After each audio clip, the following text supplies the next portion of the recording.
schedule. We're 2 hours ahead. Let's chug on through. Coming up next, ETC versus Nalguidan. What a fun back and forth that was with Firebad. Yeah. I gotta say. Yeah. I wish all the Grandmasters were able to do that, but some like to focus on the game. Some like to just kind of keep it to themselves, and then Firebad, he really gets it and embraces the memes these days. Yeah, and he's doing pretty well at the same time. Now at 2-1 Yeah. record in Grandmasters. So even if he goes 1-1, I mean, he's on pace to still make playoffs right now based off of it. yeah, and I think that you know a lot of the benefits of Hearthstone is that it's a competitive game, but it's also very, very jovial and fun. And I think that we can portray that in our casting style occasionally. Maybe too much. Talking about, I'm taking this extremely seriously. And I wish that the players would also do the same, because it makes for overall a more entertaining broadcast, not just for the people watching, but also for me and you and the players. Yep. The players, the viewers, the fans, Blizzard, etc., etc. And speaking of etc., ETC is coming up against Nalguidan. It's going to be a Warrior Priest Shaman Zoo Warlock versus a Warrior Druid Murloc Paladin combo priest lineup. Now, Murloc Paladin isn't represented very often in Americas, but two players particularly have this lineup, and it's PNC and Nalguidan. PNC gets a win, but he had to get really fortunate to do so, along the lines of Prismatic Lens and Tip the Scales. PNC even tweeted out right after his match, like, played horribly, won anyways, I'm 1-3. That was like the tweet. And, you know, sometimes that happens, but if you bring a good enough lineup that's capable of doing it, sometimes that's what you're rewarded for in card games, for taking that risk of playing a strategy that sometimes just wins. ETC, I believe, is still looking for his first victory in Season 2, and he's an early candidate for being relegated. Didn't he win yesterday? He did win, actually. So it was a strife. It was strife over his ETC. Yeah. So it was a 1 and 2. Very sloppy series from both players. He tried to lose that series. So in my mind, I also thought that both players lost, even though one of them won. It was not pretty whatsoever. We, the people watching and casting along, were the losers. Yes. And speaking of we, the people watching along, being the losers in a situation. Control Warrior Mirror. Let's see it. Oh, yeah. I mean, it's just the last series of the day, TJ. It's only going to happen. Yeah, I mean, we've had 5 2-0s, and we're 2 hours ahead of schedule. I feel like these players are saying, let's slow things down a little bit. Let's get back to the roots of Grandmasters, which at the end of it all is Warrior Mirrors. Never forget where he came from. Yeah, never forget. And we're going to get into it. A 2-keep from Nalguidan here, throwing away a Turning Rover Shield Slam and keeping the Town Crier plus Frightened Flunky. ETC with Dr. Boom Mad Genius in the opening hand. Nalguidan still has plenty of time to pick up his own. And he also has a ton of tempo tools early. The thing about these Control Warrior Mirrors is that even though it doesn't feel like it's decided until very late in the game, small things that happen early can snowball. If you gain tempo early and force big resources out of your opponent, then that can make your late game plans much more smooth. So the options off of the Discover were, it wasn't shown on the stream, but it was our Megadillo, Mogushan Warden, and I believe Unpowered Steambot.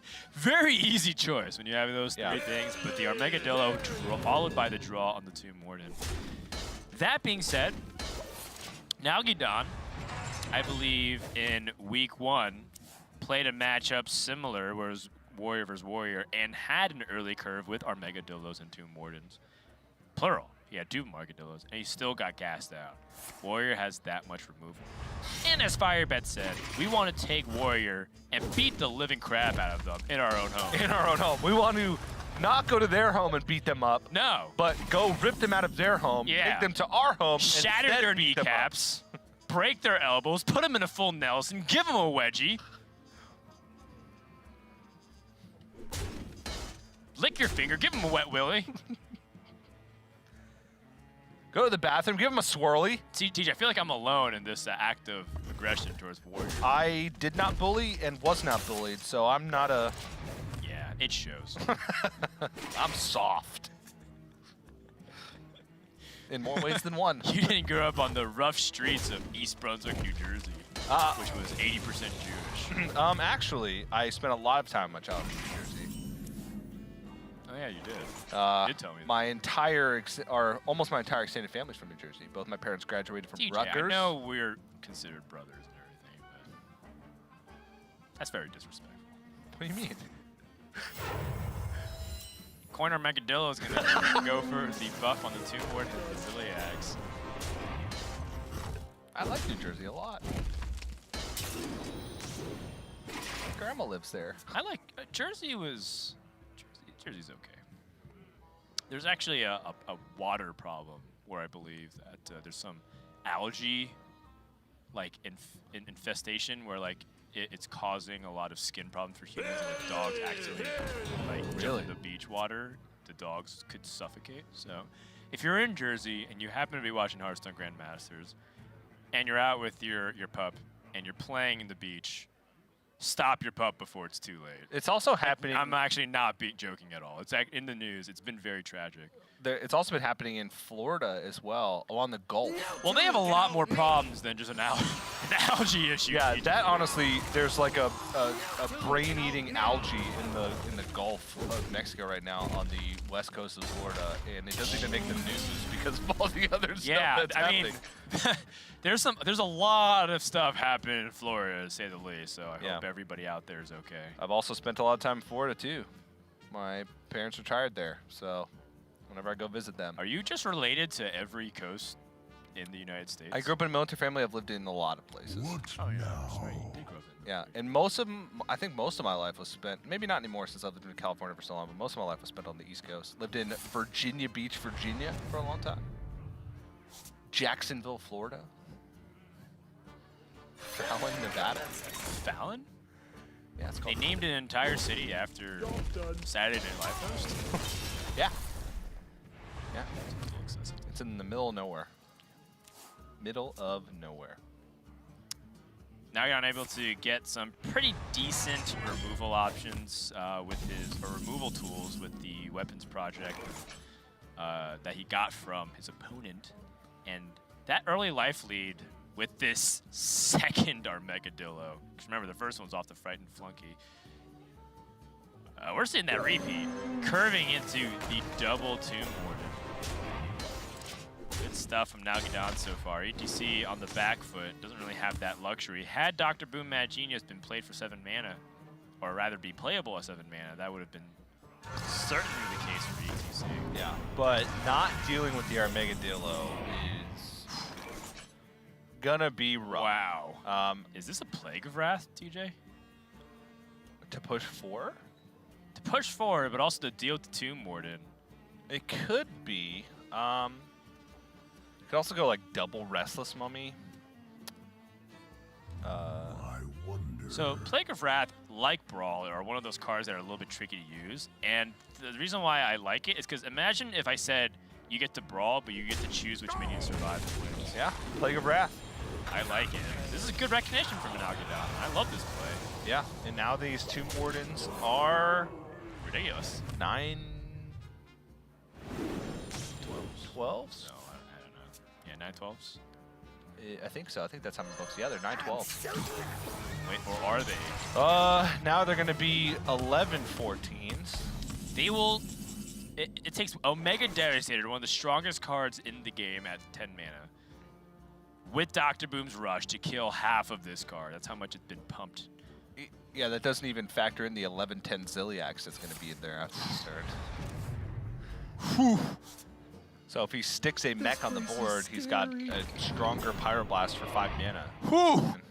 Tomb Warden, Lord of the Arena, Belligerent Gnome. Yeah, we're having a few spectator issues. You may have noticed that over the past couple of days. We're apologize that you can't see the options, but the important thing is Tomb Warden was in the pool, along with.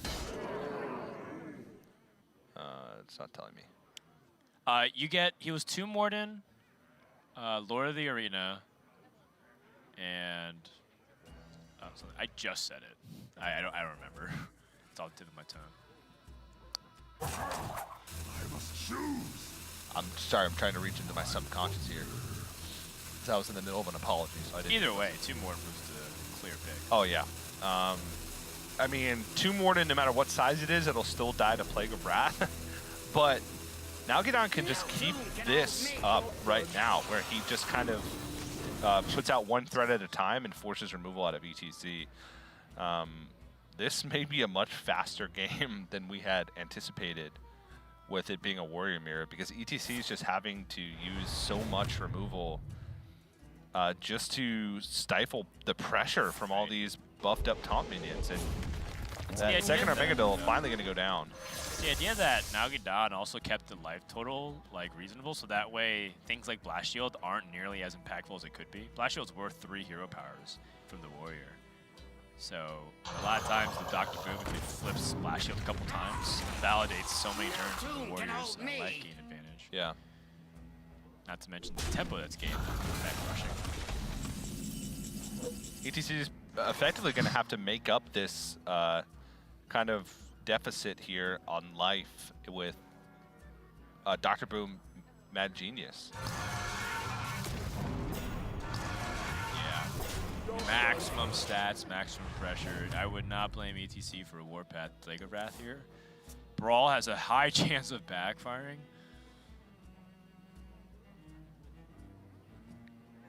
Nice thing is you get to delivery drone.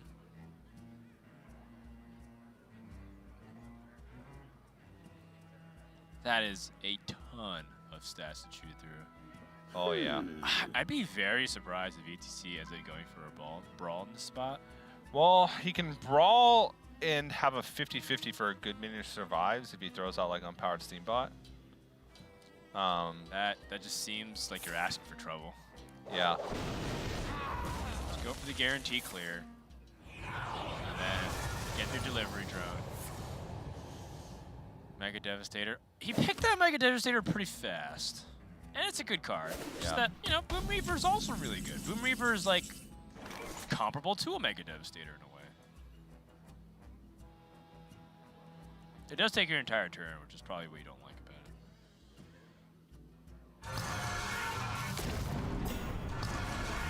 it. Now we're down up to 60 life.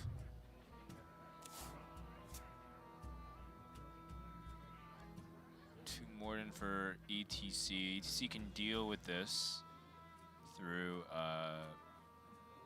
Omega Devastator. He can deal with part of it, rather, through Omega Devastator. Yeah, he does have the Ziliax too, so he can go for kind of a swing eventually. Looks like just Brawl Omega Devastator. Again, Brawl sometimes tough to use, but ETC has managed to get through a lot of the big threat. Sure. However, there's still the 1110 Ziliax. I believe it's an 1110. Let me double check. It is an 1110. Well, Omega Devastator was used, so I wonder if Nalguidan feels better about using Snip Snap in this spot. Yeah. One thing Nalguidan has issues with is hand space. So Omega Assembly, while it can give you 3 mechs, he has 9 cards in the hand. There it is. Ziliax has an 1110.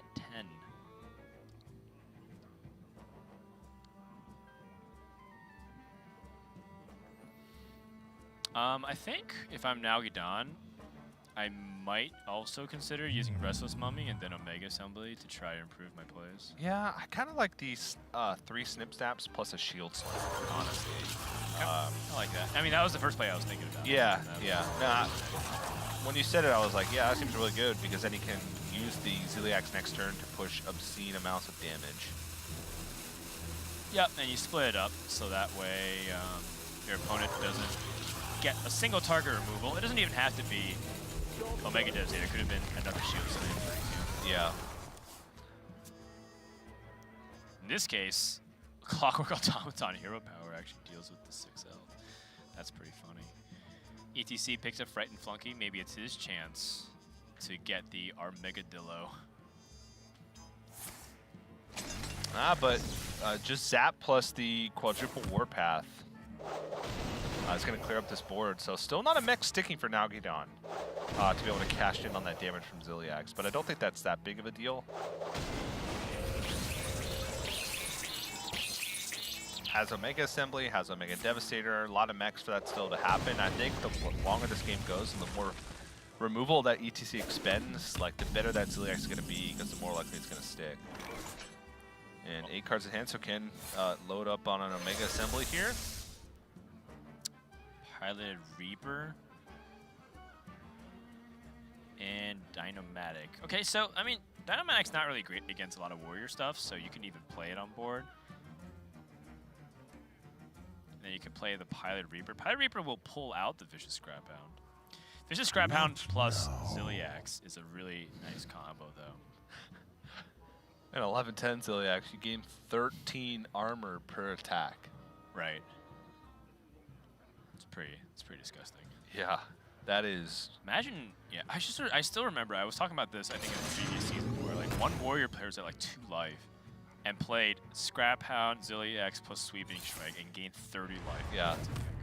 And now imagine that with an 11-10 Ziliax. Or 13, 12 Ziliax Vicious Scrap Hound with Sweeping Strikes. 78 life. Yep. Now, you are not going to gain all of that. Right, because you can't even gain that much life. Yeah, even if you were at 1, you wouldn't be able to gain all of that. Sure. This would be a good time for a master plan. But it'd be a lot. It'd be a crap ton. It'd be still in the 60s. And absurd. That amount of life difference makes a huge difference in the fatigue count. Huge difference. I mean, Nalguidan already has a 30 life lead. Right. And that's without This Dr. place is Magic. Imagine if he scary. did get it. Okay, Ziliax. Good choice here to bounce back. Precision. Perfection. Pulls out the Scrap Hound, which incidentally does trade into the Ziliax.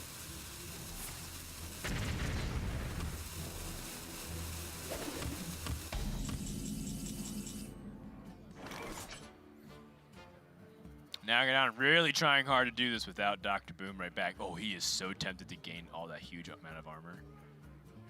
I mean, he could Restless Mummy and push. I mean, not only is he gaining the armor, but he's also... He's gaining 13, dealing 13. It's a 26 health swing. This seems like a reasonable Dynomatic setup too, right? Like 5 mana 3/4, deal 2 damage as his battle cry, still decent.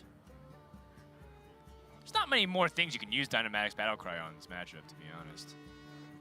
Like Archivist Elysiana, like came to trade into it. Even then, it's not Very limited uses. Harrison Jones.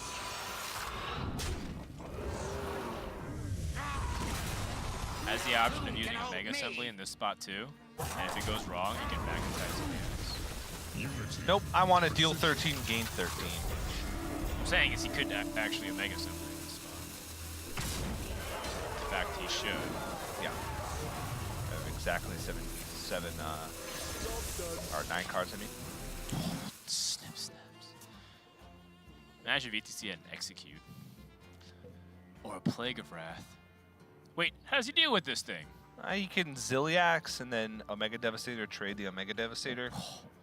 That is so expensive. Yeah, it is, but honestly, he doesn't have a choice. This would be a good time for a master plan. Also misses the Blast Shield. That is fairly relevant too. Yeah, and Nalguidan would go up to 56 armor. So at 86 life. This would be a good time for a master plan. Yes, it would be. A lot of armor. That is not a trivial amount of life to have in this game. Oh, ETC going for the Omega Assembly. Yeah, he might as well squeeze it in since he has the hand space after using the Omega Devastator. Sure.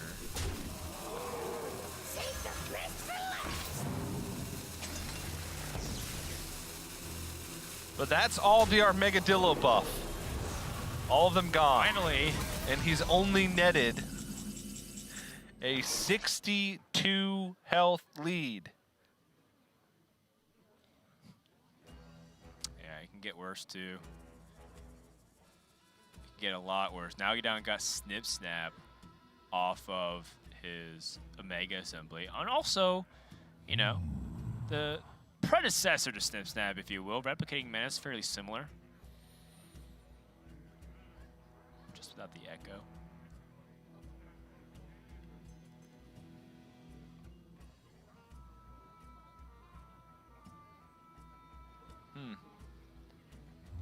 Warpath and Replicating Menace? Sure. Or double Snip Snap. He doesn't really need to press the armor up button anymore. It's kind of overkill at this point. Sure. Also understandable.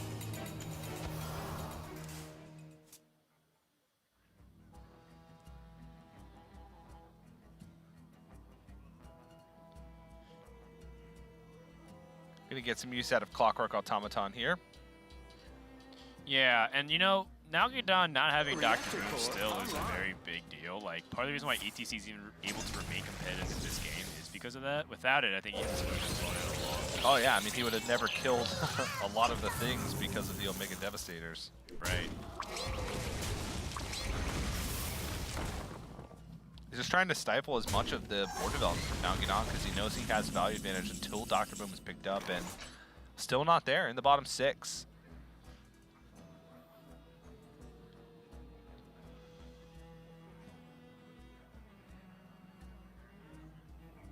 And ETC does still have his Armageddon in the deck, which means that his 2 Wardens get good, but then Nalguidan gets to use his Brawls as well. yeah, that's It true. seems to me like Nalguidan's Warrior matchups tend to be, he draws the Armageddillos, plural, but never draws the Boom.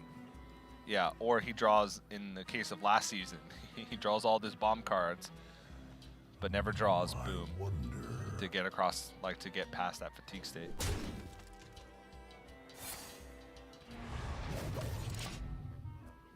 Pass. Interesting. Giving all the initiative back to ETC. Nalguidan's done with his aggression, letting his opponent develop, and he has reactive cards, right? He has 2 Dynamatics, 2 Brawls, and a Mega Devastator. One criticism that I have heard of Nalguidan by some other players in the past, obviously not going to name because I don't want to start drama, but they said that one thing they feel like he does a little bit too often, is hold on to things like Omega Devastator for maximum value. Nalguidan gets the Dr. Boom Mad Genius. I don't know if this is the position you'd use Mega Devastator anyways, but you can't deny that Nalguidan has a very reactive hand. Yeah. And ETC playing Harrison Jones finally gives the Dynamatic value. That belongs Yeah. A lot of value. Yeah. And no weapons or weapon destruction in Nalguidan's deck. He does have a Spellbreaker in the deck, which is an interesting inclusion. There's a lot of different variations in the Warrior list that we've been seeing. Right. Last week we saw Spellbreaker Faceless Manipulator. We're seeing a mixture of Bomb Warrior with like a lot of removal cut. Control Warrior with the full taunt package. Control Warrior without the taunt package. Right. A lot of Nalguidan different is stuff. very deep into his deck compared to ETC, being 3 cards at maximum difference, which would matter if the fatigue difference, well, if the life difference wasn't so high. The Yeah. fatigue would have to be in the 20 range in order for it to make it matter. Yes, it would.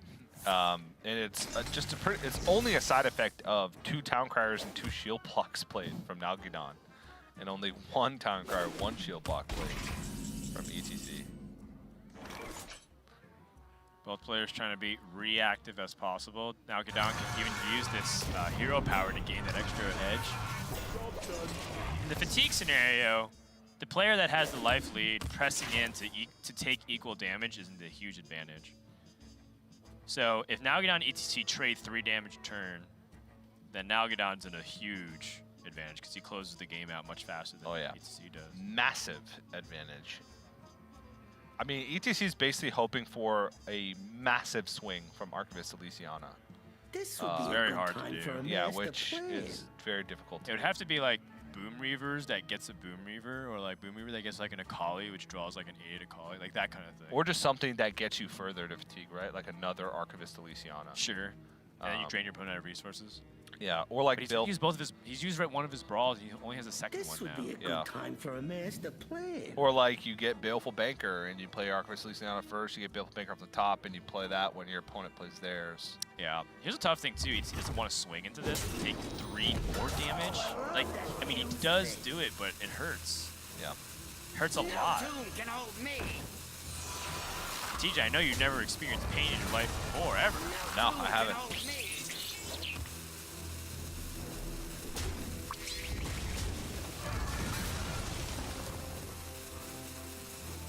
Yeah, his bursts of armor are limited to Blast Shield or some type of Discover effect with the delivery drone, with Vicious Scrap Hound and Eternium Rover. Seems like a Dynamatic and Hero Power moment here. We'll Although, need to dump something else. he could also Warpath. Okay, then. Warpath, Dynamatic, and then Hero Power. So that he dumps the Warpath. Alternatively, you can just play Replicating Menace. It's really not a super valuable card, to be honest. Yeah. But you skip Delivery Drone. Are you saying Replicating Menace by itself? Yeah, like you play Warpath and then you Replicate Menace and then you Hero Power. Oh, okay, I see. Light the fuses. Yeah, we'll have to dump a card here if he doesn't pick up a 3-mana mech or less.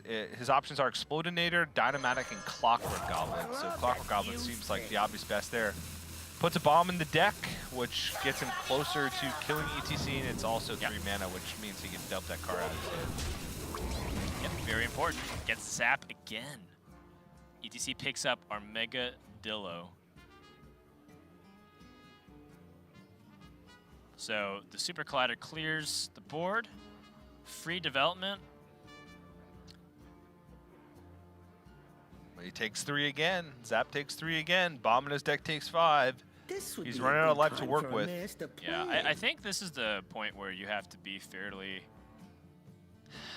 you have to take some fairly risky situations. Like, I think you gotta play the Omega Dillo and Hero Power and probably dump a card and just hope that you get another big taunt minion that you can buff with it and then just ride Okay, tempo. then. Because Nalguidan, the one way you beat him is tempo, right? You're not gonna beat him fatigue count. You're gonna die to fatigue before that 82 life gets drained by it. Yeah.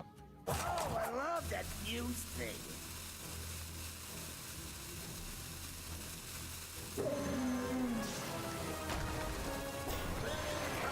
Like, Nalguidan could legitimately go to like the 13, 14 fatigue deep, right, into his deck. That's post Elysiana.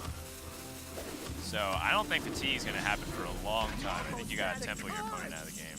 Yeah. Now Nalguidan gets to Omega Devastator this right back. He can trade and zap. I mean, things are looking good for him. Just has to make sure not to overextend. Oh, I forgot that Omega Dillo is not a mech, it's a beast. Yeah, so Dynamatic is getting used here where it otherwise wouldn't. ETC did get a ton of value from Omega Dillo, though. Was even able to pick up the Bronze Gatekeeper. So he has Bronze Gatekeeper, double 2 Morden, and an unpowered Steamboat all the way there to the left. Sure. So 8/8, 2 Morden doubles up, 12/12, plus 12, plus 12 in stats to his hand. Right. But that's not really a problem for him, because Nalguidan has a ton of removal. The problem for him is just his life total. ETC's also used both Ziliacs that he's generated and Yes. one from his deck. So his comeback potential is significantly reduced. Again, still options to discover things. We can't call this one a one game for Nalguidan until we see if any delivery drones come out or the choices from Archivist Elysiana available. A lot that can still happen. Still no Black Shield. I wonder if Nalguidan chooses to Archivist here. Kaboom's not a great hero power, and you want to start investing into the next few turns here. Yeah. And I mean, you do have 82 life, so you can absolutely take some fatigue turns. This would be a good time for a master plan. Yeah, and next turn you can try and gain back tempo and then make it awkward for ETC to play his own Elysiana. The reason why I think is because Elysiana is an investment into trying to find a way to close the game for you. Like, what if you find like Arcanite Reaper, right? And you just like find a way to push damage to end the game. I like the Elysian on this This will spot. be a You can good even shield story. slam, right, to gain back some of that tempo. So, Arcane Dynamo, Lore Walker, Joe, and Blood Knight. I think Arcane Dynamo. Wasteland Scorpion, Magma Rager, or Oasis Snapjaw? Scorpion has to be a choice of poisonous. Working Abomination, Burly Shovel Fist, a 9-man 9/9 rush is good. Living Monument, Azurite Elemental, and Oasis Snapjaw. You know, Restless Mummy, Coach, Stampeding Kodo, and Livewire Lands. Restless Mummy has to be the pick. Yeah. It's a lot of tempo opportunities. So the 5 cards, Arcane Dynamo, which is 6 mana 3/4. Battlecry, discover a spell that costs 5 or more. Wasteland Scorpion, a 7/3/9 poisonous minion. Burly Shovel Fist, which is a 9/9 rush. Very good in Arena. Living Monument, which you've seen off of Sea Giant Conjurer's Calling. And then Restless Mummy. Light the fuses! So overall, pretty good. I mean, he's got a good mixture of big stuff, removal, and flexibility with Arcane Dynamo. Arcane Dynamo, there's Brawl, Heavy Metal, Deadly Arsenal. Deadly Arsenal. Yeah, the pull out a weapon from your deck, though that one's less valuable when you don't have any weapons.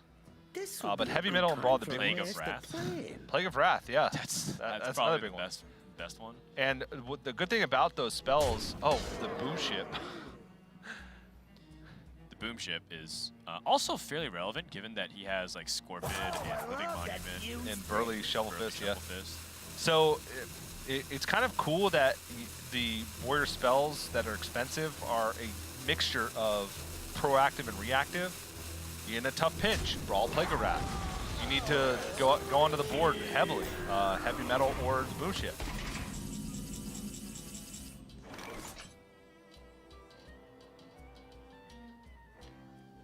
So ETC now is going to be looking for an opportunity to play Archivist Elysiana. Keep in mind, one of these last 3 cards in his deck is a bomb. So he may even just pull the trigger next turn if he doesn't draw a bomb. Just to, you know, trade a last card for hoping that Elysiana's the last card. Well, it's a big pickup, to be honest. Yeah. Stop ETC from Yeah, hiding behind whatever it gets, like an Argmegadillo or another Tomb Warden. yeah. Now getting on to other choices besides the Hecklebot, the only thing that I would consider was Beryllium Nullifier. It was another choice with Attorney of Rovers. Sounds good in theory. But Nalguidan is just doing enough to hold on to it. Oh. Wow. The last card in the deck is a bomb. Yeah, but it still makes it so that ETC has to Elysiana here. Yes, but that's good that he gets to save that 5 life. I mean, that's a big deal. It is. All right, so Discovers are working on this side. So Deadly Arsenal, not good, most likely. Oh, jeez. Oh gosh, Weaponsmith, I guess. Oh, man. Oh, no. Baleful Wait, Baleful Banker. Banker. That offsets fatigue. That's good. Well, if Elysiana survives, which it most likely shouldn't. Unseen Saboteur. Mojo Master might be good to just complicate Nalguidan's turns. It's like a nice little finesse, but Princess of Elune might actually have a case because of how low life he is. So Baleful Banker has to be the highlight there. Okay, then. Especially since you can extend it a little bit because you can Baleful Banker your own Baleful Banker. So that's like 3 additional fatigue. 3 additional cards in fatigue that he gets. I still don't think it'll be enough because just of how powerful the minions that Nalguidan got were. Right. You have to just remember tempo. Like, EZC is going to have 2/2s. And Nalguidan's going to have giant 9/9 million minions. Though there is some high impact minions that he can bounce into his deck. He gets Snip Snap. He can Baleful Banker to Snip Snap. Maybe even Tomb Warden, but I think Snip Snap's like more flexible in that regard. That Tomb Warden is buffed up. That is a 5/8 Tomb Warden, I believe, because that was in the hand when our Megadillo came out. Yeah, it is a 5/8. And now ETC's hopes of ripping Baleful Banker off the top. Yeah. I mean, that was optimistic to say the least. Yeah, did we go over the Archivist Elysiana choices? Kaboombot, Arathi Weaponsmith, Baleful Banker, Unseen Saboteur, and Mojo Master ZE. So kind of some weird stuff in there. Unseen Saboteur can also do some weird things against Nalguidan because of the brawls in Warpath.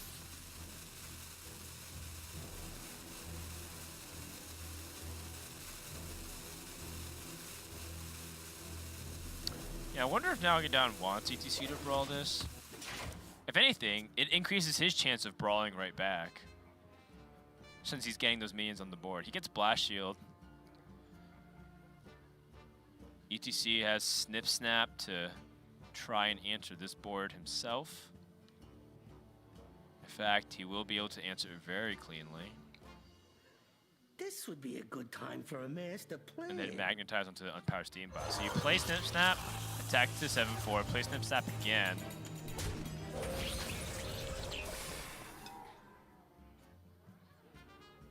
Yeah, you want to play Snip Snap again, trade again, so you can use all the 1-1s in combat. And then attach the last one, most likely to 2-4.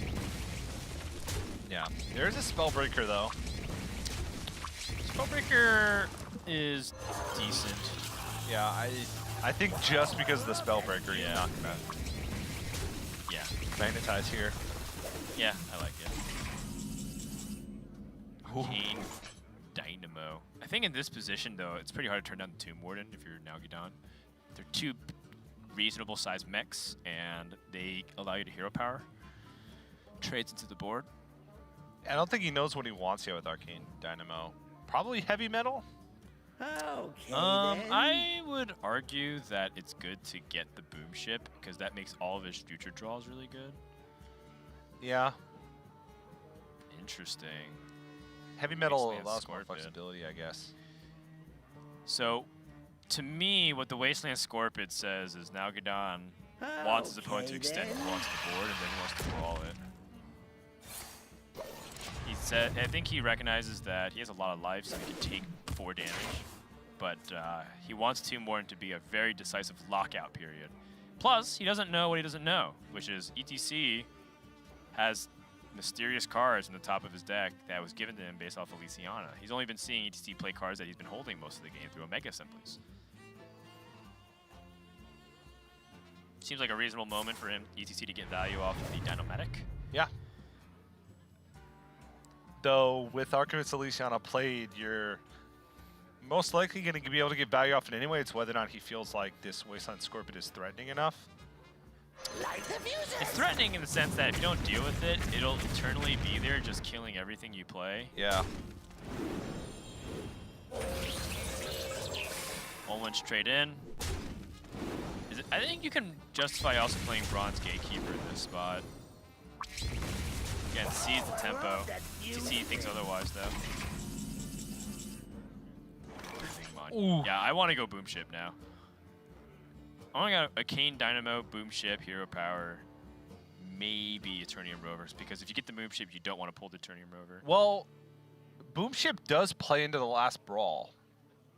It, like, puts all of your resources onto the board at This would be a once. good time for a master Sure, you don't have to plan. play it immediately. Just saying you have it. Yeah, but you have to force the brawl somehow before you do that. You're not going to do that with Yeah. a 3-4. Tomb Warden first. You definitely want to play Tomb Warden before you. Dimensional Ripper is also interesting. Okay, Dimensional Ripper's way better. It's 2 copies of minions in your deck. Right, it's not even the minions themselves. Yeah, Dimensional Ripper's insane. I even forgot about Dimensional Ripper. I was like, there's one more Yep. spell that's proactive, and Dimensional Ripper is... This would be a good I mean, he's got time Living for Monument, a Burly music. Shovelfist, Wasteland Scorpion in the Restless deck, Mummy. and Restless Mummy. And another Dynamo. Yeah, and it's just copies, so it's just board presence that... Oh, That's interesting. okay. I was not expecting Heavy Metal. I mean, Heavy Metal was the one that came to mind immediately because of how much life total he actually has. Obviously, it's capped at 10, so he'll get a 10 drop. But I think ETC might go for the Tomb Warden Baleful Banker. Every other play looks very weak. but the problem is I want a Baleful Banker or a Baleful Banker. Okay, You extend fatigue by 1. yeah, This you're would right, be because a he good has time for double a brawl, master so even plan. going big onto the board isn't going to matter here. Yeah. I feel like you need every ounce of value you can squeeze from your cards. Denied. And to me, that means... Wait, what? Card type invalid. Huh, that was funny.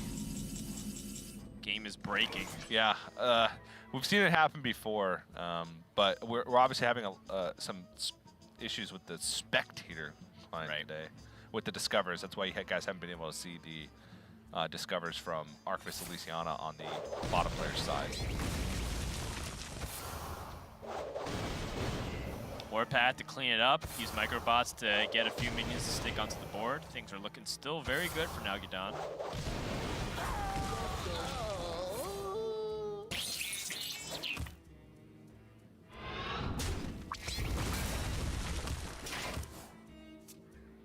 Oh, funny enough, Unseen Saboteur might summon a 10-mana minion on their side. Well, yeah, ETC might be biting off more than he can chew with that card. Alright, he looks like he's not going to waste. I like this. And Nalguidan sees, okay, Baleful Banker. His fatigue is like a little bit better. Yeah. That means he's another threat.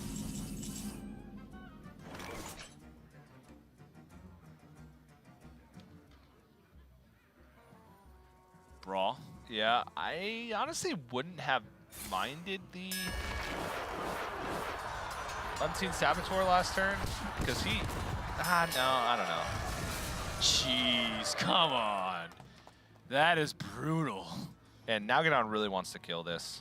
Yes. He forgoes a Blast Shield, but he really wants to kill this, because now he knows there's a second one in the deck. It's fatigue damage. Yeah. If killing the Baleful Banker means you're also dealing damage 8 turns from now. Yeah. Room can hold me. Two more than again. Oh, jeez. Okay, that's good stuff here from ETC. Yeah. I don't know how it's going to match up against Living Monuments, but the problem with Living Monuments is you don't get a hero power, so you have to find the right time to use it. You want to wait till like Kaboom in order to play the Living Monument. Sure. Because I guess that was the argument against taking heavy metal. Yeah. Because you compensate by summoning 2 copies of it. Yeah.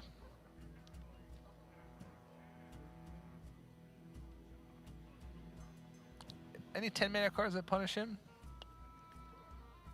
That punish him? Not really. Like Boss Hakar? Hakar's the only thing I'd be very afraid of. Yeah, but that's 9, so... I mean, 6 mana 8/8 is still pretty reasonable stats. Wait, no, Hakar's 9. What am I talking about? Wait, no. Hakar's 9. I thought Hakar was 10 mana, TJ. Okay, yeah, it is. It is. Because it comes from Sea Giants, and... I second-guessed myself because I was like, wait, but you can Hakar plus Naturalize. That was a combo deck. Yeah, you used to innervate there. Yeah, that's why. I'm going insane, Dan. That's the only...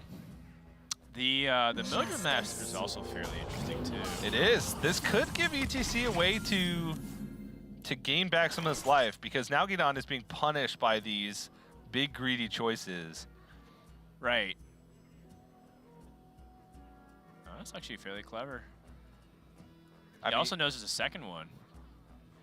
Hey, you know, I'm actually wondering if Nalguidan not picking Dimensional Ripper might end up costing him too much tempo.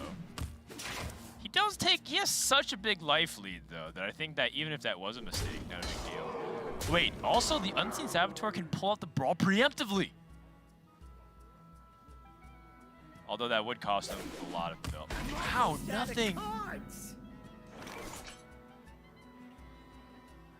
Okay, Nalguidan, does he want to get the delivery drone? It's pretty hard to pass that up. But if he does pass it up, he's not really developing much. The life total still is a big difference. This would be a good time for a man. It's just hard to imagine a world where ETC can stick the last threat, right?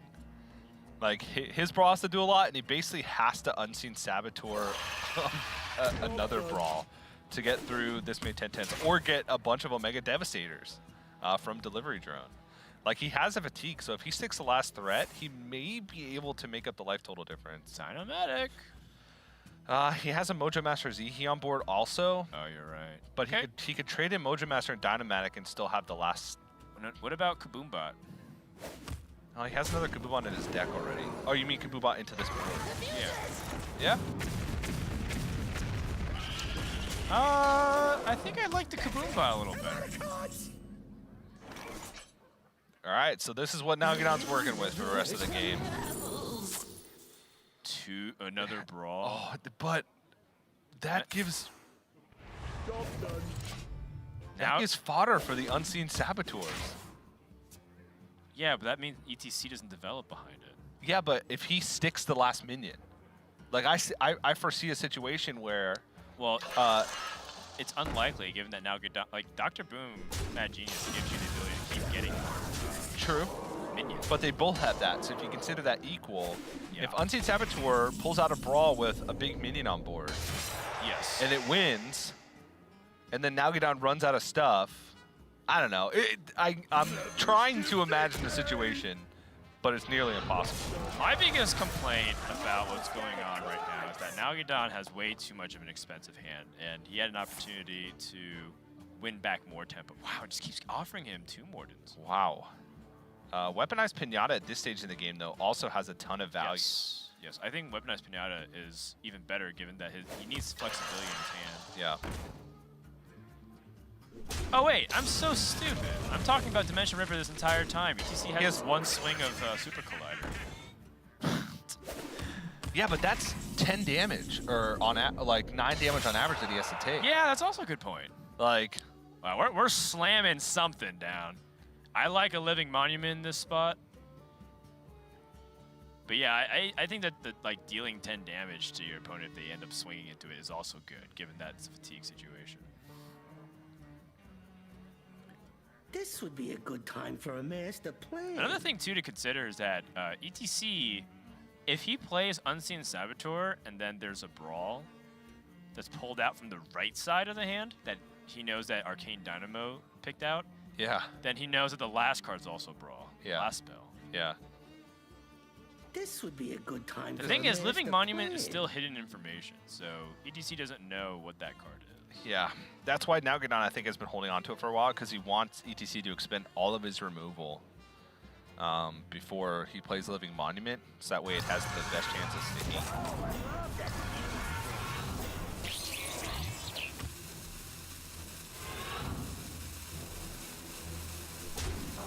Oh. Let's see what it is. Alex Straza? What? That equalizes fatigue a lot! Oh my goodness. I don't think he can get away with it right now. In fact, I think the Unseen Saboteur here makes a lot of sense. Unseen Saboteur, yeah? Yes. Or you can just Baleful Banker a 2 Morden. Yeah, you're right. You could do that. You could also do that later. The thing is, This is a lot closer than I would have expected. yeah.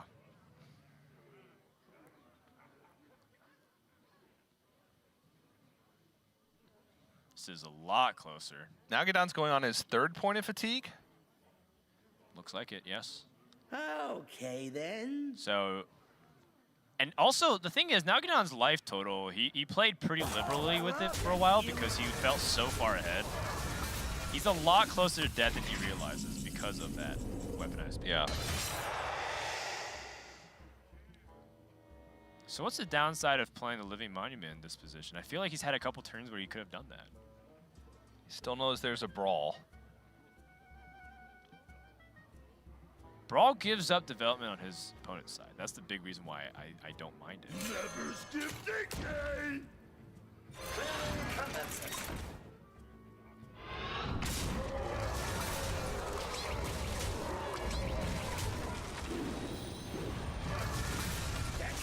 Delivery drone. ETC finally is going to start taking fatigue. Not getting the blast shields himself.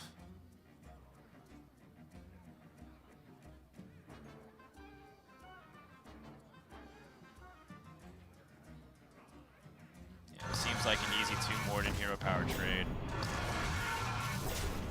And now Nalguidan probably wants to hero power with the delivery drone if he's willing once again to take extra damage. Nalguidan's opting to use his life as a resource, but his life as a resource might be what costs him. He also knows that there's another Mojo Master Ziki, so if he doesn't play a Living Monument now... Right. Mechathune? No. There's no way it's possible. He has 2 10-mana cards in hand plus 2 brawls. There's no way. He needs, like... Wow. He needs... I mean, it is a 10-10 with Rush. Like at the very... So he's trying to ditch his hand now. But Alex Strauss is going to hit here. Alex Straza hits like a ruck. Mechathune, he knows that there's a Mojo Master Zihi. He knows there's a second one, so he's never playing Mechathune.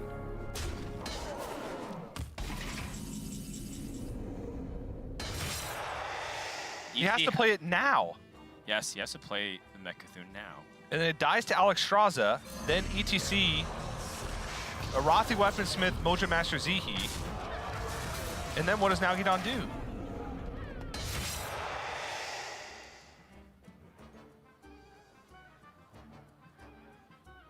Well, EC doesn't know about the Living Monument.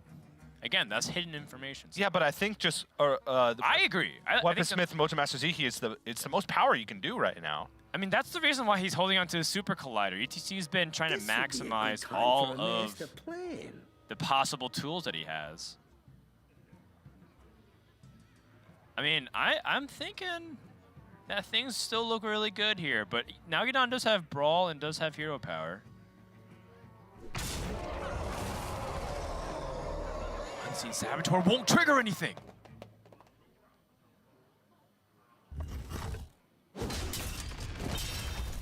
Swings. Arathi Weaponsmith and Unseen Saboteur would pull out whatever card that Nalguidan is holding. Okay, I like the Ziki. Yes.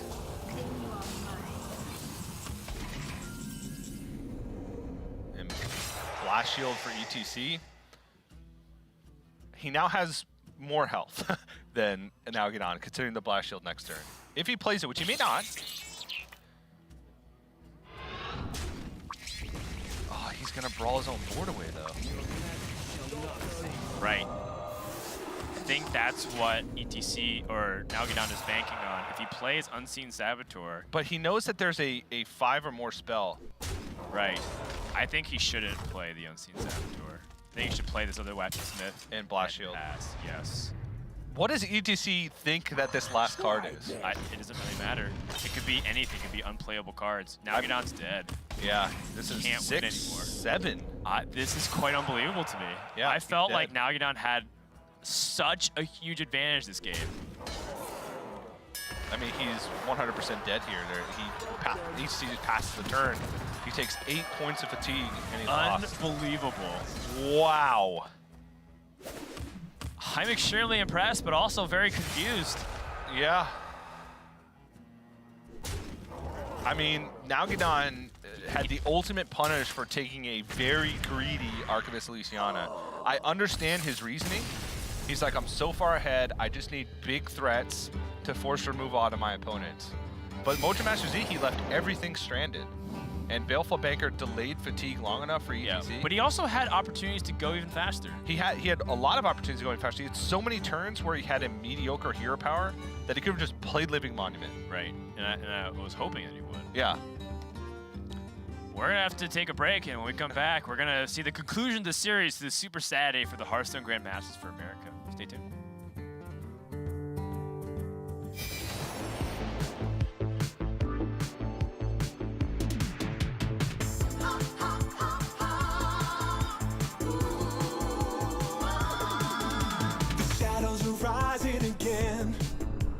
Darker than they've ever been. As evil descends from the skies, the world cries out, how will we survive? Out of the hall of explorers, and up from the dusty tomb. They grab their whips and fedoras. These legends of the past know exactly what to do. There might be magic monsters, mummies in the markets, and ancient mysticism.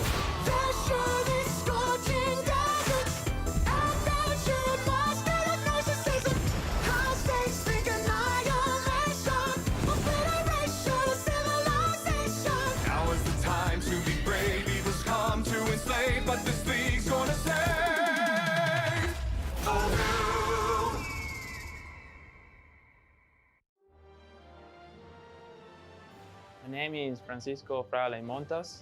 One of my best friends came out with my nickname. We are all getting like nicknames with 3 letters for some reason, like 13 years old. My name is Francisco, and Francisco's are called Pancho. So it's just like 3 letters from that, P and C. One interesting thing about me that most people don't know is that I used to study ancient history. I quit for Hearthstone a couple of years, but plan on going back at one point. My favorite Hearthstone Esports moment was when I topped like Lethal 2016 Copa America Finals. That was like my first big win, and I was very, very happy. It's like finally all that I worked for coming true. Beating Grandmasters for me means that all the hard work that I put in last years and all the time that I spent the game is paying off. My favorite thing about Grandmasters would be that I get a chance to prove myself like on the big stage. What makes me unique as a player, I would say, is just bringing very complicated decks to tournament. It's mostly combo decks that people usually don't play. My personal goals this year will be to earn as much money as I can, of course, and yes, improve as a player and play the best I can.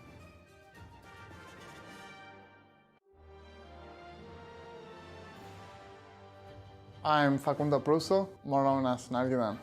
My username is an Illidan reference. I used to play Warcraft 3 a lot. Illidan is my favorite character. Back in the days, I really liked watching RDU stream as well. After I saw him for the first time on some DreamHack tournament, and then I got to beat him on some online tournament finals. That was my first tournament win, my first prize win. That was a very key moment for me in Hearthstone. I think I'm pretty good at recognizing what decks are good and how to improve them. I like the Su playstyle. Some people think it's like broke back deck, but then you have a lot of things to master, and there is a lot of little things in that deck that, of course, you can draw 1, 2, 3, 4 and kill an opponent, but that's not gonna happen every game, and you need to know how to improve your odds. I don't know if other players already respect me or not. In my region, I think they do. I'm not sure about the other Grandmasters. This year, I really want to qualify for Global Finals. I quite didn't make it last year, so that's the main goal. I hear a lot of players say first season wasn't that important, but I think it really is. If you win the first season, you made it to Global Finals.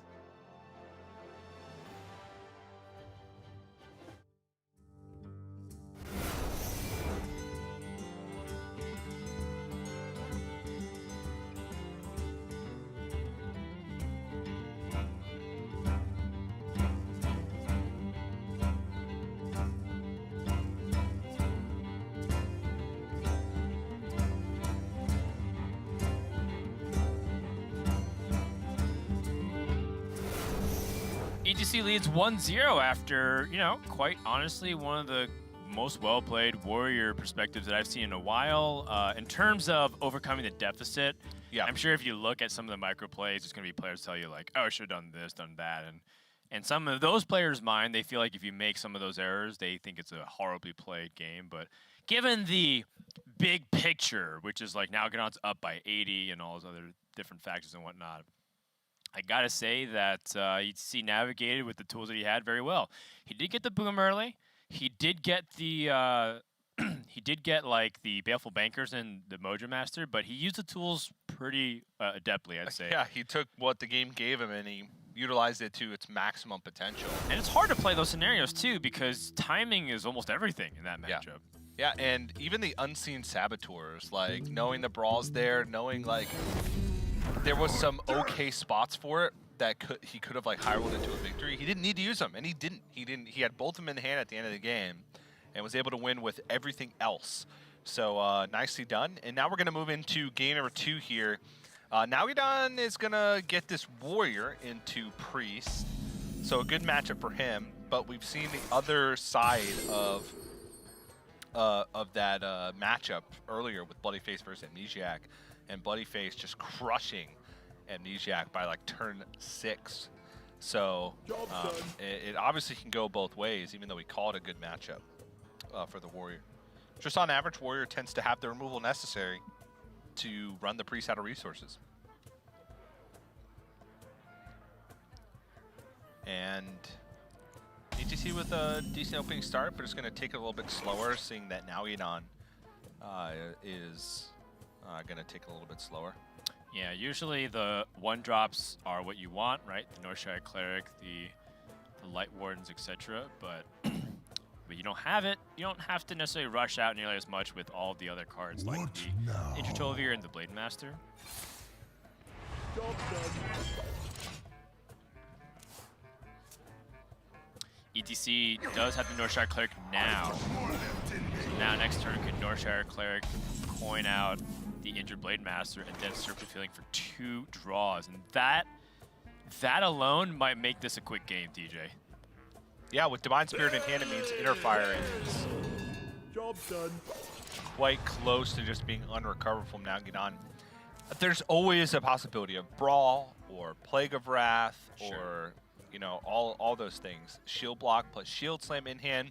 Nalguidan does have a lot of control tools. He has a lot of ways to buy time. But this is a very good opening for ETC. Is someone Drawing injured? 2 cards, has a 2/6, a 4/7, and a Northshire Cleric still trucking on board. We're a turn away from Brawl already. I think I do want to... Actually, it is close if you want to hit the 1-2 and then Circle Feeling, or if you want to hit the face and then Circle Feeling. I don't think the 1-2, the town card challenges much. Yeah, but if you don't kill it now, then you're killing it next turn, Right. because you don't want it on the board for Brawl. Yes. So...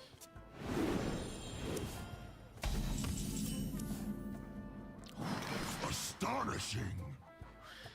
Shield Slam here, by the way, is really nice. That's a big difference between how Nalguidan can handle this pressure and, say, you know, Amnesiac handles the pressure. But ETC, perfect follow-up.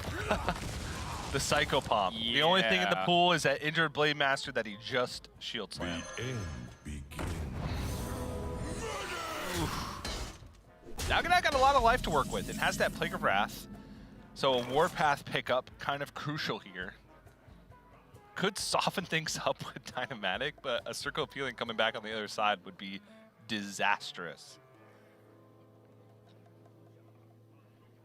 I wonder how much Nalguidan just has to play the odds here with Dynamatic. Hopefully kill a 3-1, spray a little bit, force your opponent to trade maybe, and then use Plague of Wrath. Okay. Not the best, not the worst. About average. Ritualist. So he can trade over Dynamatic, Ritualist, the Injured Blade Master, heal the Northshire Cleric, and then Plague of Wrath is... I mean, Nalguidan just wants to stall until he gets the Warpath. If he gets Warpath, Plague of Wrath, I think the game goes completely the opposite direction. Sure, but if your plan is to stall, maybe it's better to just shield block armor up to get deeper for Warpath. Yeah. Yeah, I'm actually contemplating exactly that. Yeah, so... But my first, like, I was like, oh, Plague of Wrath. I don't have Warpath. Oh, whoa, all right. So we have the finishing combos.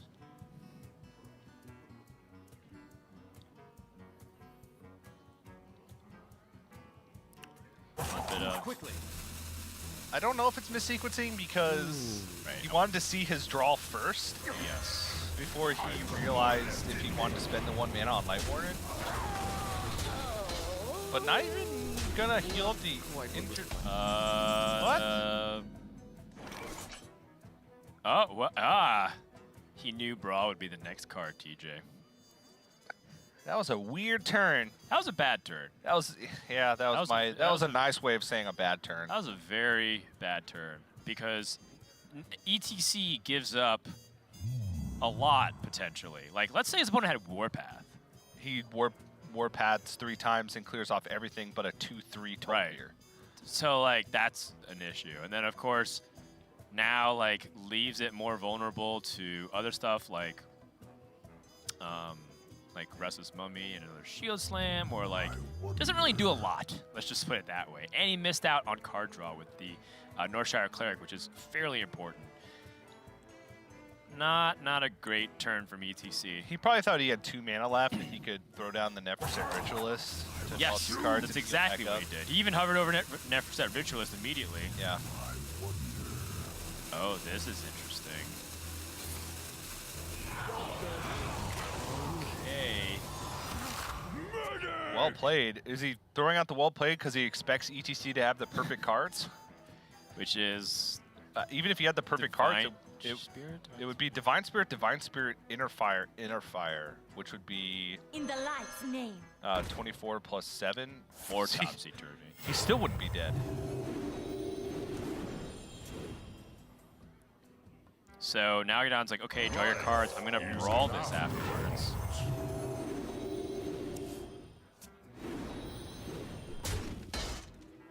And despite all this, Nalguidan's still had a pretty healthy life total.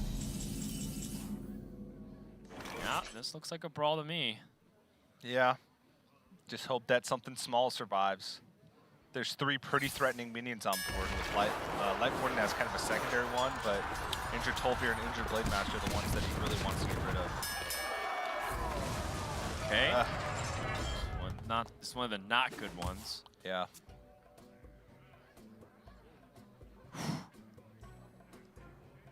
Yeah, you can start really making it hurt. Yeah, he's getting close.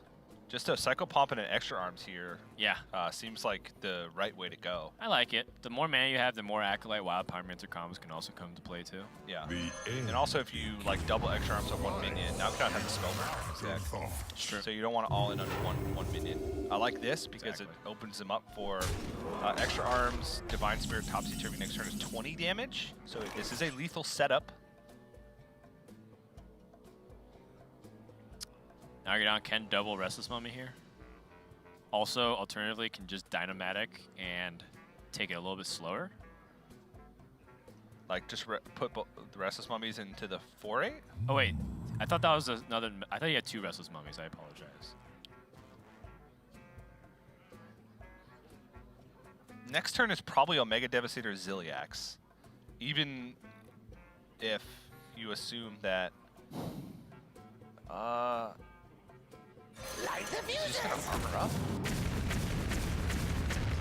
So I think this is his attempt to stick a board so that he can Ziliax afterwards. Yeah. I think that's reasonable.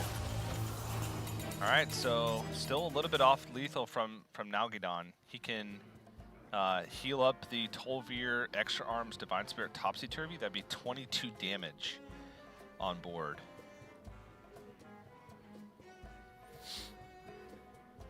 Actually, yeah, this is smart because this gives him the option of Ziliax Restless Mummy instead of Omega Devastator Ziliax because he sticks another mech.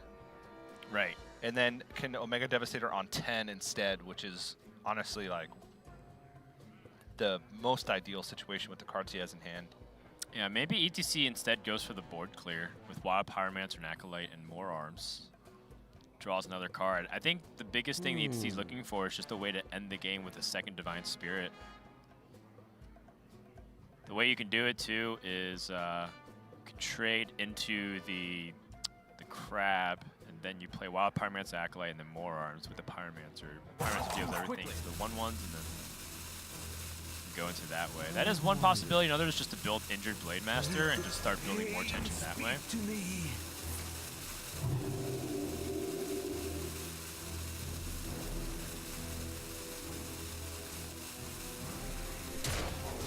Trades into the 3/4. Okay. I mean, in his mind, if he still picks up the Divine Spirit Inner Fire, he still gets there. This might be the beginning of the end because Restless Mummy Ziliax is great onto this board. You Ziliax onto the Snip Snap, one Restless Mummy goes there, and one Restless Mummy goes into the Acolyte of Pain. You limit the draw, you have a 5/5 with Lifesteal on board versus a 2/1. Yeah, I really wanted to clear the board that turn. Yeah. I get what is happening though, because ETC says if I do that, I like give up my More Arms Burst with the Divine Spirit. But I don't think you're getting there anyway with the second copy of Extra Arms. Yeah. So it's kind of like what we were saying before. Understand where like ETC's logic is. I think the premise is somewhat flawed though. I must choose.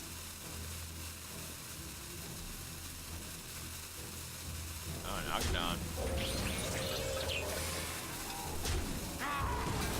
Unity. Precision. Okay, so keeping his minions more resilient to silence. Okay, that makes sense. This is actually less resilient to silence because it silences down to a 1/1 instead of a 2/3. Oh, well, I guess in his mind it's like splitting up the targets. This way he gets like the death rattle that triggered first. Yeah, I guess. But in most situations, I'd rather have a 2/3 instead of two 1/1s, considering you remove the same amount on board and you actually gain one more life the other way as well. Yeah, I don't disagree there. ETC can play this this Acolyte, this Wild Pyromancer, give it 7 life.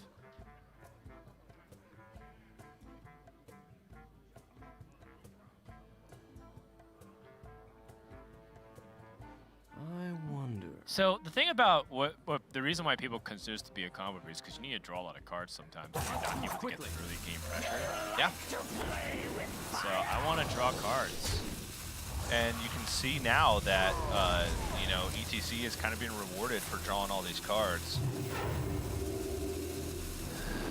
I wonder why he didn't go with the Divine Spirit there. Yeah, I actually really wanted Divine Spirit, and I think this is, well, he would have gotten eliminated, but it would have caused both the Omega Death. It would have cost both. Now he Yeah. uses both to remove the board from the Oh man, this is such a punish. Yeah. Oh man, this is not good. Nalguidan should run away with this. Psycho Pomp is gone, both of them. Ahmet is gone.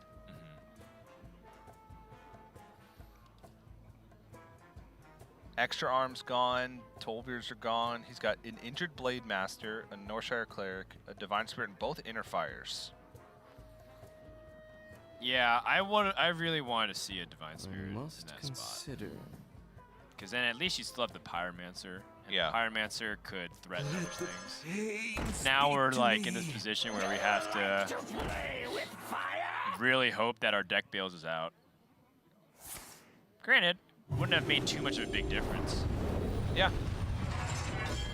But sometimes it's the little things, right? What if Nalguidan only had one Omega Devastator? Right. He would have had a Wild Pyromancer, but Wild Pyromancer is a hard minion to combo on because you have effectively one less life on every spell you play. If he had only one Omega Devastator, he would have stuck him. Quickly. Exactly. So he would have had, yeah, he would have killed the Wild Pyromancer and that's it. And he concedes. So Nalguidan takes the game with the Warrior, and ETC also showing some shaky play himself. This has definitely not been America's brightest day, to say the least. But, you know, Nalguidan able to tighten up a little bit here. I do think that one thing to consider maybe reevaluating is the Plague of Wrath situation, because I think that is something you want to evaluate. Like, do I Plague of Wrath now? Do I like try to play more into things like saving Plague of Wrath for like the final definitive say? Yeah. Because he needed to be bailed out by things like Omega Devastator off the top or from Omega Assembly, which you don't get a guarantee of either. no. So, you know, had he not gotten the situations, it could have also gotten ugly. Yeah, it was just kind of a weird game overall. A lot of things to consider and a lot of spots to clean up on, I think, on both sides. But ultimately, it comes down to Game 3 in the series. ETC with Warlock Priest left, now down with Paladin Priest left. Okay, so the Paladin Priest versus the Warlock Priest. It might be a Priest mirror. Probably a Priest mirror. Yes. It looks like Nalguidan is going to Paladin instead. Not a lot of faith in the Priest. Interesting. Yeah, the Priest can get beat up by Zoo Warlock. It depends how much you can fight for board early, but once you take board, it's really easy for you to keep board against the Zoo Warlock, because usually you're just compounding onto minions while they're just trying to play things to survive. But it's kind of volatile. But Nalguidan on this Murloc Paladin going to be looking for that prismatic lens. That's the big one. Nalguidan's so convinced that he has the right pick with the Murlocs that he has Hungry Crab in his list. I mean, he could use it on his own Murloc, of course. Yeah, it also You're often using it on your opponents. Yeah, it has some splash game against the Quest Shamans. Because Sludge Slurper. Consider. And, you know, sometimes someone brings the Highlander Paladin and plays Serpently on 2. Sure. Or you play Flinger. Your opponent plays a Murloc and Yeah. you eat it. I've got more left in me.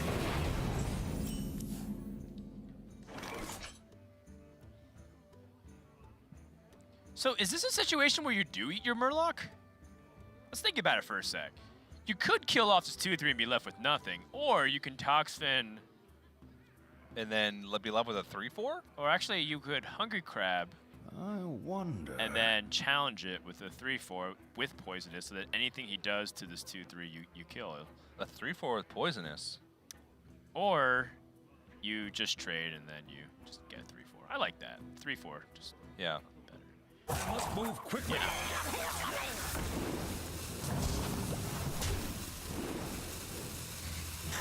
Alright, just think about the possibilities, and Hungry Crab here has 3-4 challenges most things that ETC can do. Yeah. Except for a Light Warden with Power Word Shield. Sure, but that's what the Bluegill War is for. I Yeah, guess. I guess But so. you're also like out of cards. He's out of cards. This is not a Highlander deck. This Zephyrus is stranded for a very long time. It is a 3/2. He's looking for Prismatic Lens. That's what he's looking for. Even then, Prismatic Lens has to not fail. Not pull the other Prismatic Lens. Does he have Chef Nomi in his deck? Yes. So if Chef Nomi switches to scales, it doesn't do anything. Yeah. Oh, okay. Tasty Fins, we're cooking. Yeah, but ETC has a Cycle Pump. He does, but he has two good options, but he also has a Light Warden. So, kind of a 2 out of 3 here to hit the good stuff. The end begins. Does not hit the good stuff. Wow, that was the worst one.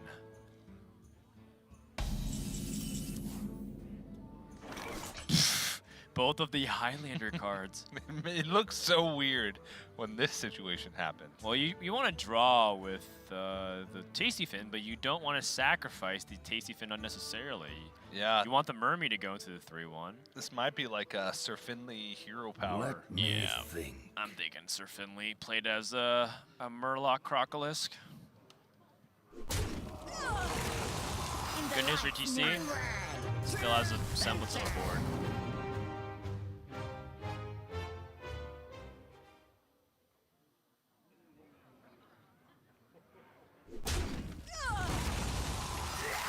Wow. Your wish Leaves is nothing my to the command. imagination. He's gonna get 2 Murlocs, I guess, but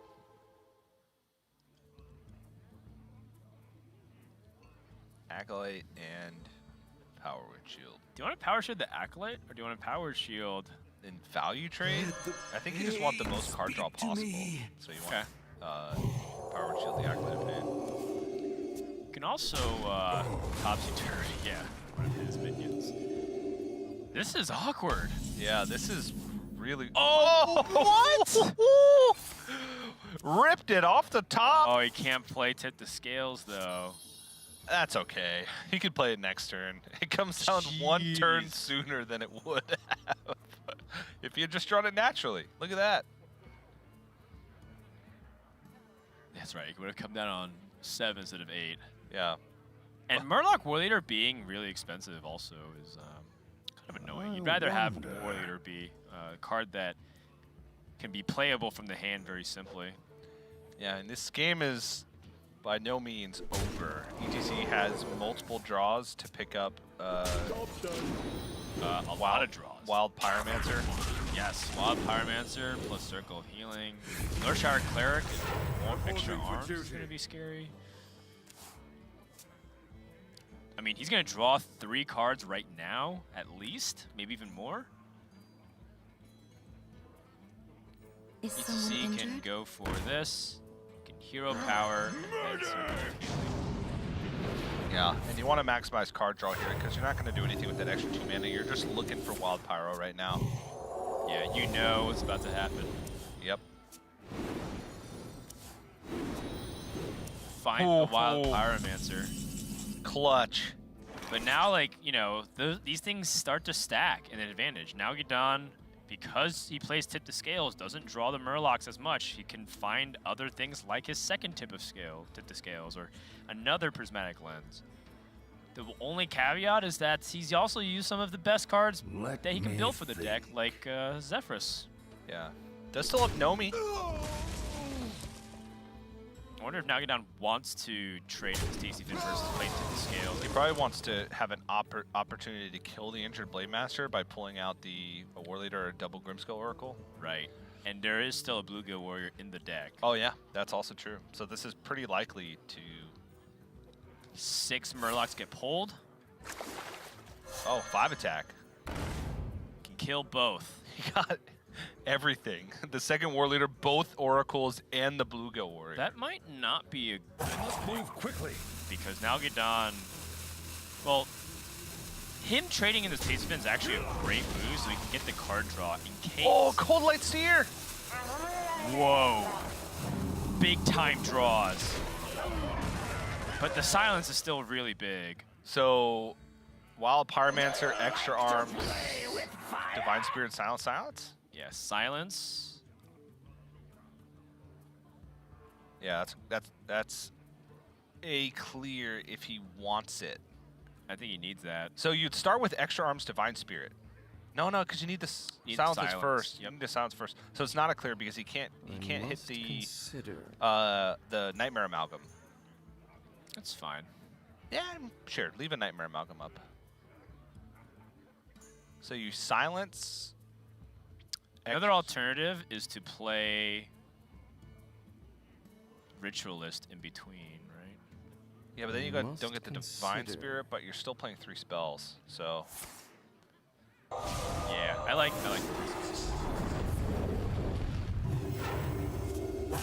Quickly. the more arms, the extra arms, more arms nerf really come into play here. wait, wouldn't you play Silence first and then Neverset Ritualist? Yes.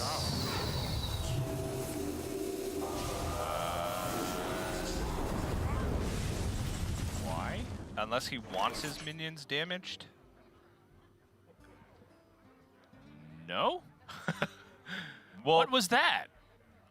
TJ, what was that? So the Wild Pyromancer would be alive. Yes. It would It'd not be be a 5/4, not a 5/3. So it would not be able to be traded into. And Tip to Scales is not going to pull a buff or a Bluegill Warrior. Wait, what? How does he? Did he? If this loses in the game, I don't know. I don't even know. Because that Wild Pyromancer would have been a 5/4. Yeah. It would not have been able to be traded into on court. He Oh can my anyways. god. Oh my god. So there was But he doesn't have enough mana to play the spells. What is happening? So he had a Psychopomp, 2 injured Blade Masters, an injured Tolvir, a Northshire Cleric, and a Light Ward in the pool. And hits Wild Pyromancer.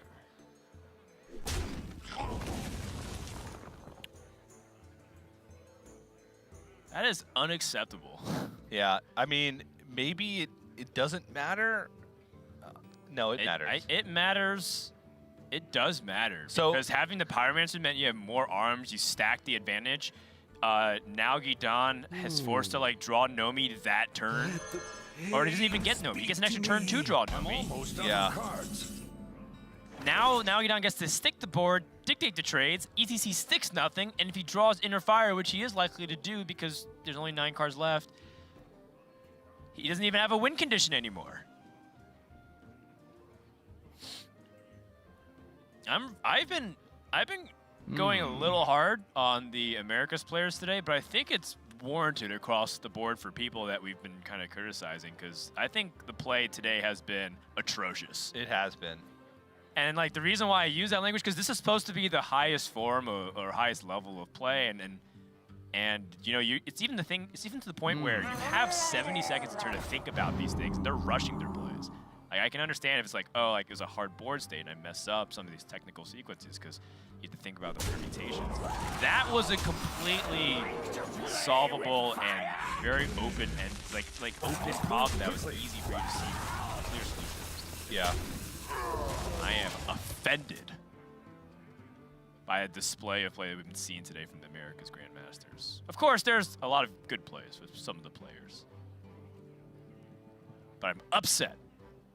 Yeah, he would have been able to push his, he would have had a clean board, been able to push his advantage, and then been able to potentially set up a lethal even through Chef Nomi since he'd have that extra turn.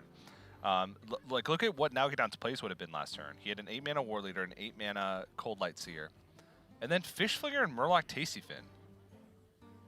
So if he had a clean board and Nalguidan's development was that weak, and he had a big buffed minion with extra arms, he could have set up a lethal over what it would have been 3 turns effectively, because there's a 1-turn delay when Chef Nomi is played to when they can attack with Chef Nomi and win the game. Because now, Nalguidan just trades all of his minions in next turn, and then Chef Nomi's, and all of the wild Pyromancers in the world are not enough. Make no mistake, some of the decks that the players bring, they are tricky decks.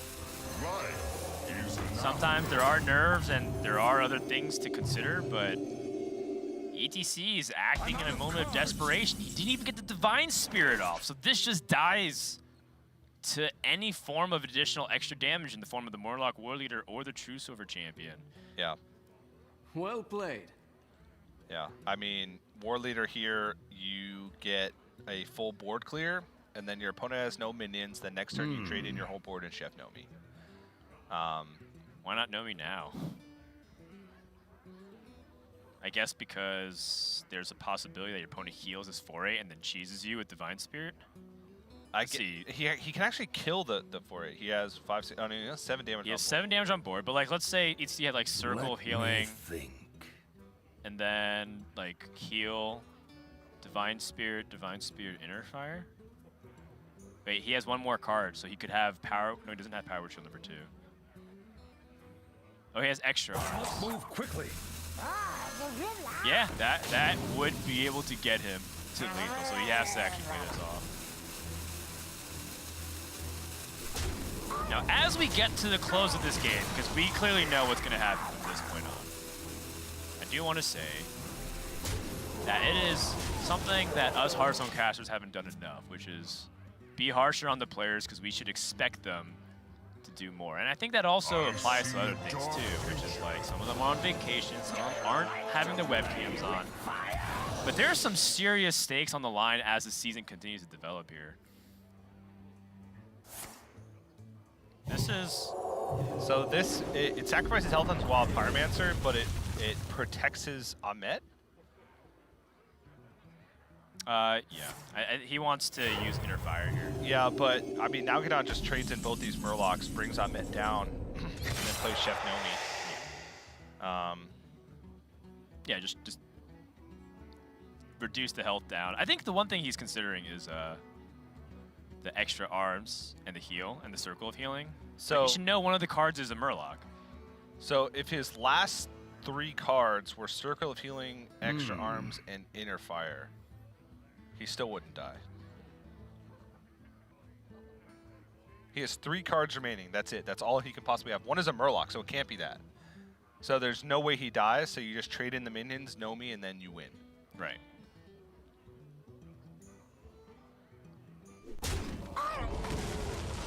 Knowing that 1 card is a Murloc means that there's not a single combo that can get him across the finish I don't think line. there's a Murloc that can be generated from the Fishflinger either. I mean, Sir Finley to get a hero power, but then what? That adds 2 extra or 3 extra damage for 4 mana potentially. If it was Divine Spirit and Inner Fire, you get the Inner Healing, and then you can double it, and then Inner Fire, but you still only have 20. Yeah, it's not enough by any Actually, means. 22. But Still not enough. it's not enough, and that brings us to the end of the day, TJ. And, you know, I do understand that there's a lot of fans. And also, all of our criticism is not to every player. There's a handful of players there that also played very well, and we respect them a lot. It's just that today was not reflective of the skill that we know that they're capable of, and we want all the players to play to their potential. And, you know, it's... I just got to call it out sometimes. Yeah, sometimes it's just a bummer, man. It's a bummer. It's very disappointing to see. Yeah. That being said, we do want to celebrate the player that did win. So Nalguidan is on the line. Nalguidan, can you hear us? Hello. All right, so that series pretty back and forth, starting from that Warrior Mirror and landing onto that Priest versus Paladin game there. Do you have any thoughts on the series overall, or do you want to walk through any moments in the games that stuck out to you? It was kind of a stressing series because game one, I think I got more value than him in the early game because of the aggression, but then because I didn't draw boom and because he got like I think a better Elysiana, I still lost. And then game two, I was in a very bad position as well, but I got some good top decks. So yeah, I was expecting to lose in like turn 5 of second game. I was expecting to lose. Gotcha. So going into this series here, what did you think really about your lineup? I know PNC said that he didn't really get a lot to test because he was traveling, and he said that you were the one helping him with Murloc Paladin. What made you so convinced that this was a deck to bring this week? So first of all, we didn't like we only had 2 days to test, and it's physically impossible to test every deck in the meta. So yeah, for example, decks like Shaman, I tried them a lot. I tried a lot of Control Shaman as well, something kind of like Viper Brood. But I wasn't sure about the deck. I think right now we can agree that the deck is good, but like some days ago I wasn't too sure. And Murloc Paladin is a deck that I played a lot when the expansion launched back in Seoul. I didn't like for the specialist format because it didn't feel like you could sideboard well with it, but at the same time the deck felt pretty strong. So yeah, it's a deck that I'm comfortable with, and I think it's very strong. I mean, it looks like high roll because you play the lens and feel the board, but then the deck does that so consistently that it's not even a high roll. It's like almost every game. And then with once you play the first Murlocs, then the second one comes pretty fast because you don't have more deck, and then you have Nami to finish. So. Gotcha. Do you have any thoughts going up against Muzzy tomorrow? His lineup has some similarities, but obviously some differences from ETC. ETC didn't even have Druid this week, so that was a little bit of a surprise for us. Yeah, it kind of surprised me, honestly, that ETC banned my Druid because I was not playing that deck. Got it. Okay. TJ, any questions for Nalguidan? But yeah, I didn't. I mean, I watched Musty's lineup, but I didn't didn't make the strategy yet. So Sure. And if I had made it, I will not reveal it here. Of course, Yeah, but of course yeah, not. I honestly didn't pay full attention yet. Okay. You said that you were not playing the Druid against ETC. Is that because he had both Priest and Warlock available? You thought that Druid was too much of a liability anyway in the series, and that's why you were surprised he banned it? Yeah. Okay. Yeah, that makes I'm sense. I'm not even sure. I mean, the thing is, like I said, we only had a few days, and we only had a few days to test the matchup. So I'm still not sure which deck beats which deck most. Like, I think there is a lot of mystery still between like Druid matchups and Shaman matchups overall. Yeah, I mean, we've heard the same kind of sentiment from a lot of players that say because the thing is in my opinion, the sites that show statics, they are really wrong most of the time. So, I mean, you can get an idea, but like most of the time they are wrong. So, yeah. Fair point. Fair point. Okay, got it. Now, Ion, can I ask a question very honestly here? What do you think has been the level of play from Americas so far as a region? So I saw some questionable plays, I guess. I didn't watch all the matches today because I have a class in the morning, so Sure. I went to classes and then took a nap. So I missed some games, but yeah, I saw some weird plays. Do you think it's I because... know. I guess I mean, everyone does. Like, I had some very bad plays on the season 1 as well. Yeah, I mean, we've all had our bad moments on camera for Yeah. sure. Nah, But I haven't. I wanted to ask, do you think it's because you brought up an interesting point, the reason why, and very honestly, we've been very critical of the players too. But I wanted to ask, do you think it's because the new patch is very hard for everyone to learn like all the decks? And because you brought up a really interesting point, you only had 2 days to test, and there's not a lot of time between the new patch and now. Do you think that's the reason why there's been some shaky play? Yeah, probably. Like, there are matchups that existed before the patch, but there are a lot of matchups right now that didn't exist. So I get also I think also, like, watching other Grandmaster players play, you get an idea. Like, for example, let's say I play a lot of Murloc Paladin, I don't know, and I actually tried a lot of Shamans but didn't like it. So maybe my Druid gameplay is not that good right now. So, for example, if another player practice a lot of Druid and not other decks, then we will learn from him playing Druid, and well, maybe I don't think anyone can learn to play Murloc Paladin, but whatever. You get the idea, right?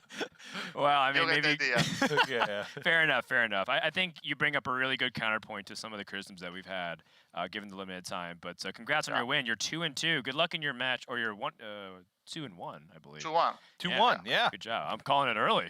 Good luck in your match. Hopefully it's not actually, 2-2. since the start, it's the first time I have a positive record. Yeah. Since All right. someone- Nice.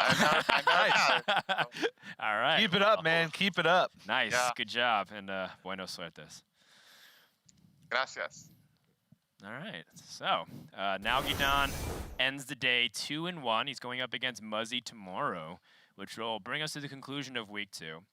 And, after talking to him and hearing a little bit of insight, TJ, I'll reiterate my point. We've been pretty hard on them, and we've been very harsh on some of the plays specifically. But overall, the players aren't a lot of them are trying their best, and we do want to recognize it. It's just that if they keep that up, it's going to be a long season.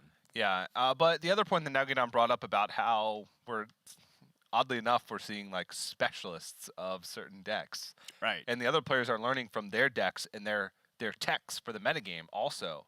And because, especially with this limited amount of time, I know a lot of players have kind of all-in on practicing one of their specific decks. And that's also where we're seeing that difference in ideology between the players of which deck is the best.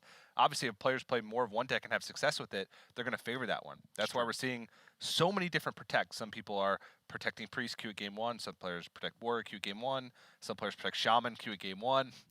Some players protect Druid Q at game 1. So it's like, all these players think that there's a different best deck in the metagame because that's probably the deck that they've been practicing the most and having the most success with. And eventually, once everybody learns all of those decks and all of those matchups and actually come to a conclusion on what are the best decks and strategies, we'll see a lot more cleaned up play, hopefully, and we'll see a lot more like streamlined strategies. And maybe that's not what we hope, because we want to see all this diversity, and honestly, like, misplays lead to drama, and that's fun too. But it's also really fun to see just the highest level players playing very high level Hearthstone with little mistakes. So, it's up in the air at this point, but I do agree that I hope to see at least some level of cleaned up play going into weeks 3 and 4. Yeah, we'll see. I mean, right now we still have another day of play to wrap it up, so let's go ahead and recap today's matches. Up until the last one, match 6, it was 2-0s across the board. Gallon getting his first win over Strifecrow, PNC getting his win over Monsanto, and then Bloodyface taking down Amnesiac with some really powerful draws. Yeah, and Purple, in our featured match of the day, was able to defeat Eddie and dispatch his non-warrior strategy. And Firebat, the Battle of the Stash. That was my favorite series of the day. Yeah, it was. Very fun. Also a fun interview with Firebat at the end. He took a 2-0 over Muzzy.